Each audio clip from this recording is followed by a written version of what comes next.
you don't have to obey your parents if it's going to harm you, if it's going to be dangerous or harmful to you. For example, you're driving and your father's with you, and then he says to you, just, cross the red light.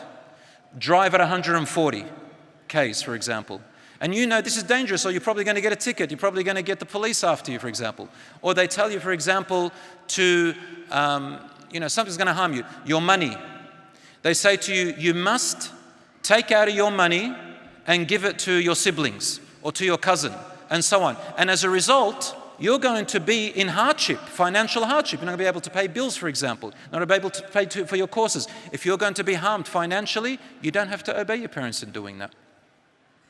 Another way that it's harmful is when a parent asks their married son or daughter to go and sort of oblige the spouse. For example, obliges the son's wife to spend on her in-laws. That's not right. That's taking away the rights of other people. Or they oblige the daughter that if you marry this person has to also spend on your parents. These are examples where in Islam it is actually forbidden even from the parents to do so, because this is taking away the rights of other people whom Allah subhanahu wa ta'ala had given.